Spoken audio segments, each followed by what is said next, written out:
ناظرین، آج ہم بات کریں گے ایران میں حالیہ احتجاج اور مظاہروں کے حوالے سے۔ آج ایران کی سڑکیں پھر ہل رہی ہے۔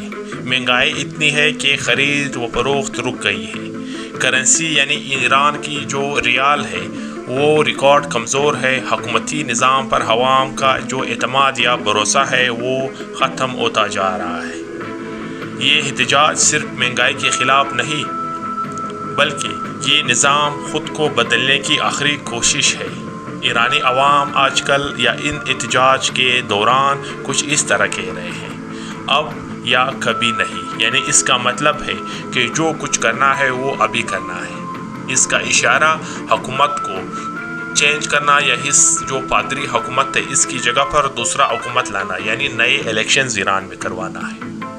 یہ احتجاج اور مظاہروں کا جو نیا سلسلہ ہے یہ 2025 دسمبر کے آخر میں شروع ہوتا ہے، جب ایرانی ریال اپنی تاریخ کی سب سے کم قدر پر پہنچ گیا، یعنی ایرانی ریال امریکی ڈالر کے مقابلے میں روز بروز گرتی جا رہی ہے اور خاندانوں کی روزمرہ زندگی مشکل کی گئی ہے۔ ابتدا میں جیسے کہ ہم نے بتایا، جو احتجاج تھا یا مظاہرین تھے وہ تجارت اور اقتصادی مسائل کے خلاف تھے، خاص طور پر بازار مالکان اور تجاروں کی طرف سے، لیکن جلد ہی عوام کی سیاسی مطالبات بھی سامنے آنا شروع ہو گئے ہیں۔ یعنی ان سیاسی مطالبات میں جو سب سے خطرناک اور سب سے اہم مطالبہ ہے وہ ایران میں برسوں سے قائم پادری حکومت کی نظام، اس کو ختم کرنا اور بعد میں نئے الیکشنز کروانا تاکہ ملک میں ایک ایسا ریپریزنٹیٹیو گورنمنٹ کو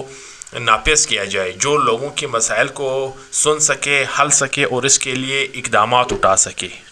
مظاہرین کے مطابق موجودہ حکومت کے حکمرانوں میں مس مینجمنٹ، کرپشن اور نااہلی جیسے مسائل موجود ہیں، جس کی وجہ سے وہ عوام کی جو معاشی مشکلات ہیں یا جو دوسرے مشکلات ہیں اس کو حل نہیں کر سکتے۔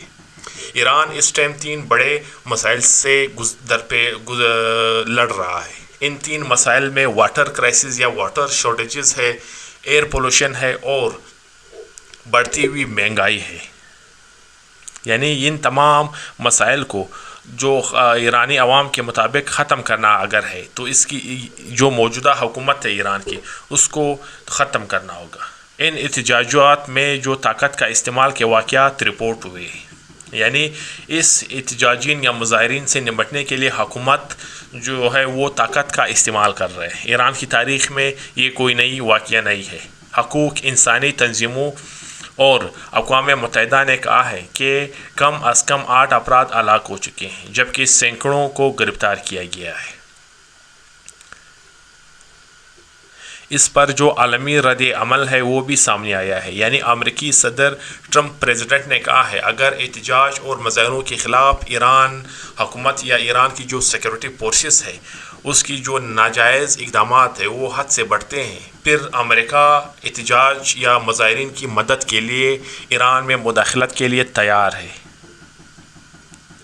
یہ احتجاج ایران کی سب سے بڑے عوامی بحران میں سے ایک ہے، جہاں لوگ نہ صرف بہتر معیشت بلکہ آزادی، وقار اور سیاسی تبدیلی بھی چاہتے ہیں۔ کیا حکومت مطالبات کو سنبھال سکے گی یا یہ لہر ایک بڑی تبدیلی کی شروعات ہے؟ یہ